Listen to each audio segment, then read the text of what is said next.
Dylan en danger au Sénégal, il vient d'alerter sa communauté suite à des menaces.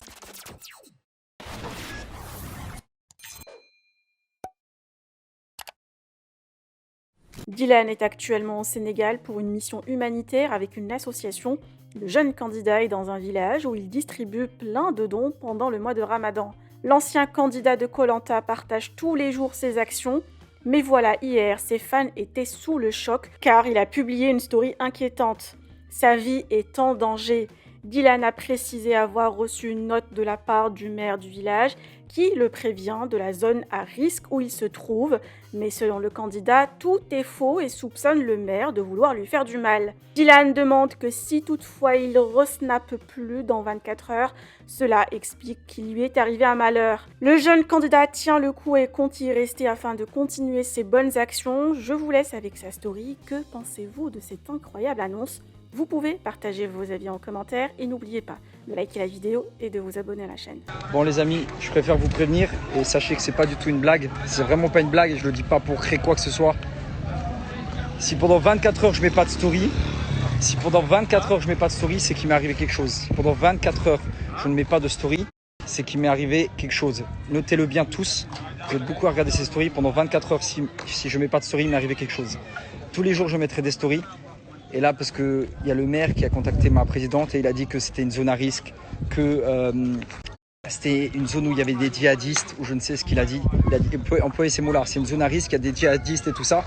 Alors que moi, je suis ici depuis un moment et il n'y a rien ici. Ici, tout va bien, je suis en sécurité, je dors au village depuis toujours et il ne s'est rien passé. En fait, c'est parce qu'il y a il y a énormément de bruit. Tout le monde en a parlé, vous l'avez tous repartagé, tout le monde en a parlé, tout le monde sait ce qui se passe et tout ce que le maire n'a pas fait. Tout le monde en a parlé. Ça a fait le tour. Et là, il joue. Je pense qu'il veut que je quitte son territoire. C'est ça, ouais. Et tu vois, on le dit tous. On a eu. Qu'est-ce que tu penses, toi, de ça, frérot? Moi, je suis dessus. La gendarmerie est là, le camp militaire est là, le camp sapeur est là. Et tu sais, j'ai un collègue qui est là, ils me connaissent. Ça fait presque 5 ans qu'on ne s'est pas vu et on s'est sympathisé. Donc ça, c'est des charabia. Okay. Ils disent n'importe quoi. Si par exemple, ici c'est une zone à risque, moi je ne vais pas me déplacer de Dakar jusqu'ici. Okay. Je ne le ferai pas. Mais bon. Vous voyez, en fait, il ment. Il fait croire que c'est une zone à risque comme ça. S'il m'arrive quelque chose, on avait prévenu la présidente, on avait prévenu, ils avaient qu'à pas être là. Mais c'est pas du tout une zone à risque. Ça veut dire que il faut pas seulement écouter ce qu'il a dit, il faut l'entendre.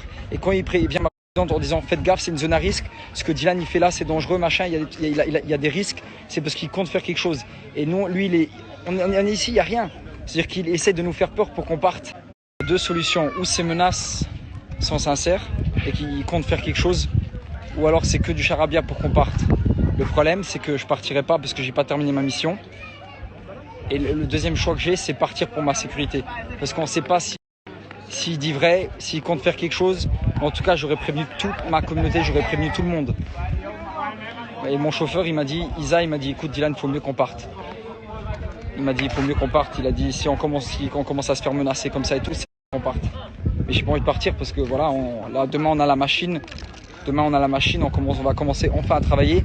Il a dit, ouais, vous avez utilisé des dynamites. Mais doute, à quel moment moi j'achète des dynamites? Je sais même pas où ça se trouve. Comme si j'avais... et il a joué sur ça, il a dit, vous faites des trucs illégaux, machin, tous des trucs bizarres. C'est chaud. Alors que les dynamites, je sais même pas où je peux en trouver. C'est le mec du Puy qui les a achetés.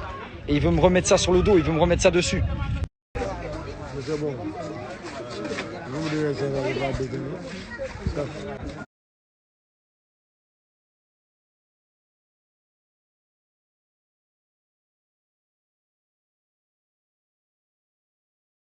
Pour que vous sachiez, même si c'est totalement logique, vous imaginez bien que je ne sais pas où est-ce que je peux acheter des dynamites, je ne suis pas d'ici. Et même moi je ne sais pas comment les utiliser, je ne me serais pas permis d'acheter des dynamites parce que c'est quand même une petite bombe ou une petite dynamite quoi. Et que le maire, le mec du Puy a appelé le maire et il a eu l'autorisation, c'est-à-dire que le mec du Puy, le propriétaire du Puy, il a eu des autorisations pour acheter les dynamites. C'est-à-dire que le maire il est au courant, mais ils veulent le mettre sur mon dos. Ils veulent le mettre sur mon dos parce que je l'ai filmé. Et ils veulent faire croire ça, que je vais mettre des dynamites, c'est dangereux pour les enfants, Dylan il fait des trucs. Comme si ici je suis prêt à salir son peuple, à dire qu'ici il y a des djihadistes, que c'est hyper dangereux et tout, alors que pas du tout. Ils ont la main sur le cœur, ils sont bienveillants, il y a de la sécurité qui surveille le village malgré tout. Tout est en ordre ici. En 11 ans, il n'y a jamais eu de souci, nous a dit le chef. Et si vous voulez entendre parler le chef, ajoutez-moi sur Snapchat parce que je ne peux plus mettre de story sur Instagram. Et là, vous allez entendre ce que le chef il dit. Et le chef du village, il dit que le maire, il dit n'importe quoi, qu'il n'y a pas de djihad. Je l'ai appelé, les soldats l'ont appelé. Il raccrochait au nez, il voulait rien entendre. Parce qu'on lui demandait de l'aide. Vous vous rappelez, je lui disais, ouais, le maire, il nous aide pas, machin et tout. Il nous raccrochait au nez. Et maintenant, parce qu'on fait beaucoup de bruit et qu'on a donné son...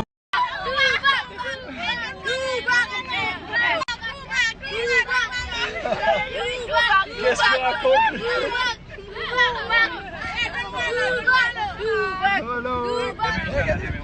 Salam alaikum.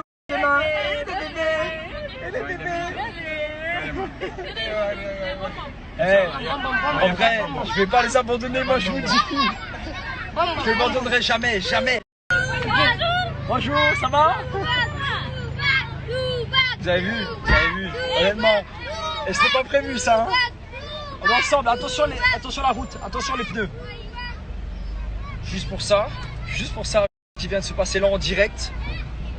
Le maire, il pourra aller se faire cuire des oignons. Et moi, je vais revenir demain ici. Demain, après-demain, après-après-demain. Et on va mettre de l'eau dans ce beau village. Parce qu'ils sont incroyables.